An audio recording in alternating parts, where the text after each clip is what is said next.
the Leica M10 Monochrom. I've had it for a few weeks now. It's been on loan from Red Dot Cameras, and I wanted to see if I could truly commit to black and white.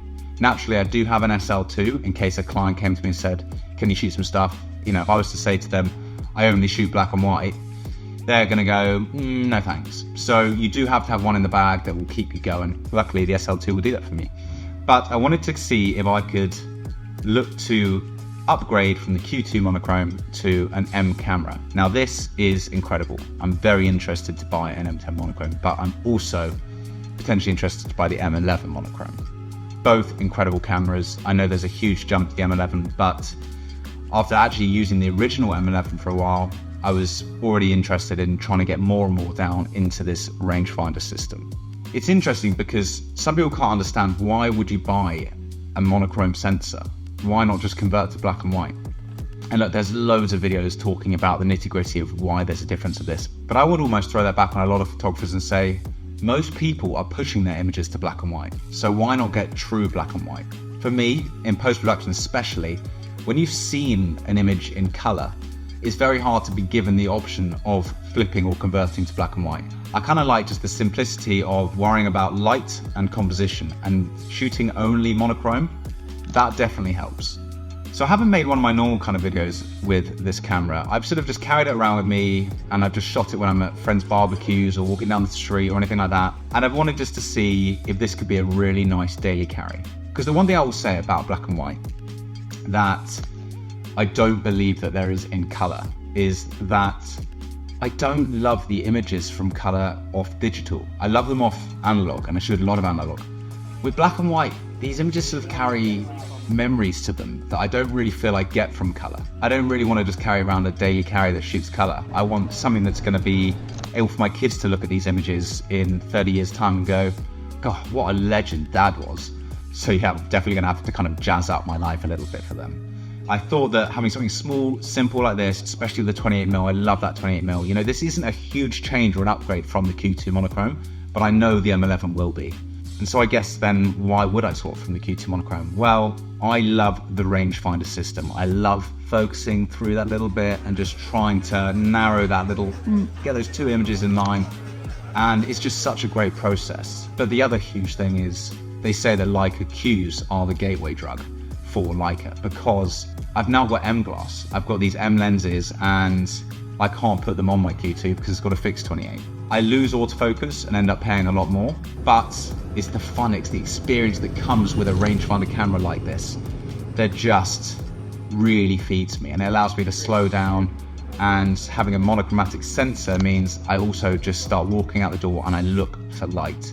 It's weird because you look for light, and that's what creates the most contrast and interest.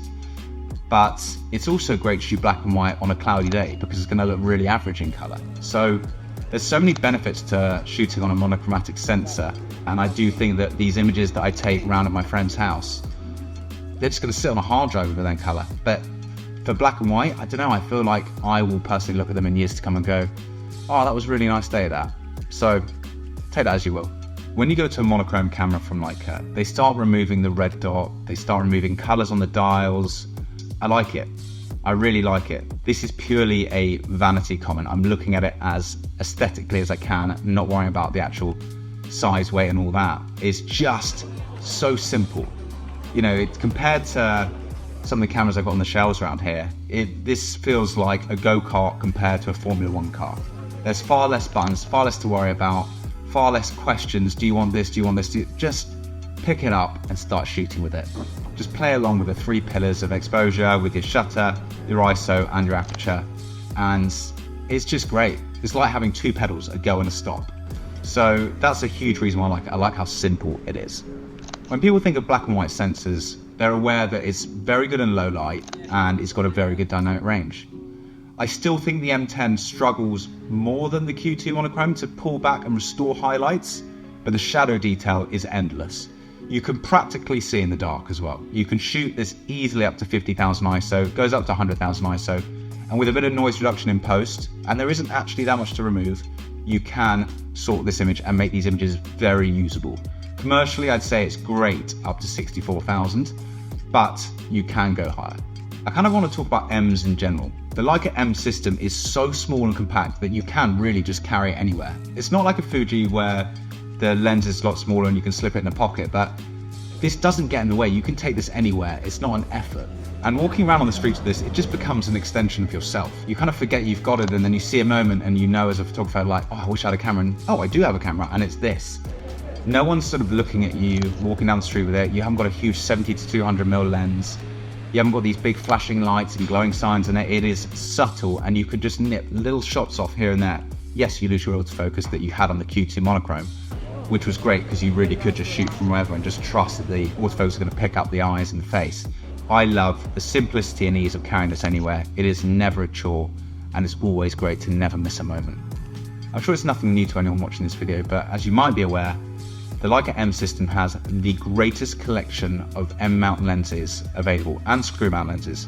So to come from the Q where you have a fixed lens to be able to use a huge array of lenses and get multiple different looks from the same camera body is a huge plus, and that was definitely why I'm investing into an M System. So who is the Leica M10 Monochrom for? Well, I think it's for a lot of different people. It's definitely for a photography enthusiast who's looking just to document their way through life. It is definitely right up there. It's probably one of the best cameras I can imagine for a street photographer who wants to shoot digital. And I definitely think it's a powerhouse that you could definitely use in commercial work, editorial work, obviously with the limitation of black and white. But this sensor, 40 megapixels, is sharp, it's beautiful, it doesn't carry a lot of noise. It carries a sort of mix between being very clinical, but at the same time looking like it could be analog. And I do think that's not only because of the monochromatic sensor, but also to do with the lenses that you're using on there.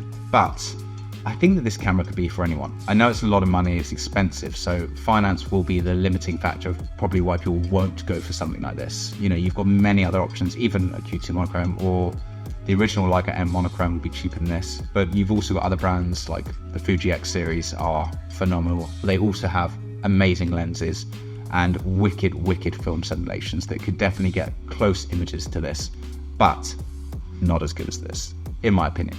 So to conclude, a couple of things I want to talk about. One, the portability of this camera is incredible, and I can just make it one that I carry with me everywhere. Even just commuting to work every day, just have it out with me in case something happens in front of my eyes and I can document it. Secondly, as I said, every photo from this does seem like an instant memory that you're just putting into storage that you can look at whenever you want down the line. And it just carries so much more impact than color, and I can't fully explain why, but it really does. Thirdly, I do want to discuss that now I've used the M10 monochrome, I am definitely going to have a proper look into what the jump up to an M11 monochrome is, and is it worth the extra money, because it is a big jump in finance. I know there are some huge improvements like the amount of storage it has inside. I think it's 250 gig. It's also got an extra 20 megapixel for its sensor size. That's mega. So if you're shooting a lot of street photography and you're a little bit too far from the subject, you can just recrop that. I know a lot of purists out there will go, well, I don't crop my images. I do. I like to recreate compositions within the frame that I've already captured, and having 60 megapixels to do that, you're laughing. Another point is that I've been thinking about black and white for such a long time. Do I need another monochrome camera? It won't be another one, because I will sell the Q2 monochrome if the M10 or the M11 monochrome replaces it. I just think I'm fully invested in black and white.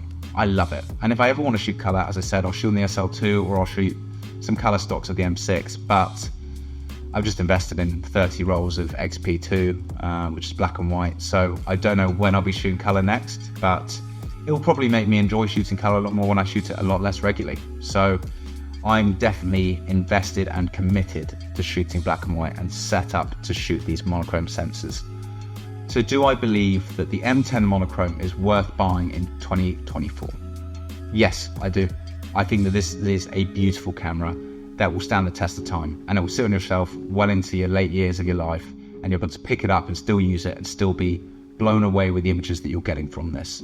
I do think it's better than any camera that's come out since that you push to black and white. You will still get a better image from this camera than you will pushing the new Nikons, the new Canons, the new Sonys to black and white. This is world class, this camera. I cannot express this, and that is why I've got the interest for the M11 as well. I also think that this is probably the best time you're going to get to buy one of these cameras, because I do feel that they're going to hover around this cost for a while and then they may even go back up. And with that, I see you've got a bit of time before you need to fully look to invest in one, but I do think they'll become a bit of a replica and sit on people's shelves looking very tasty. And then my final thing to say is an invitation to you all. Please let me know what you think. Do you think monochrome sensors are actually worth it, or do you think it's just hype? And if you do shoot monochrome Leica cameras, do you think that there is a big jump up between the M10 Monochrome and the M11 Monochrome, from either first-hand experience or from what you've seen online?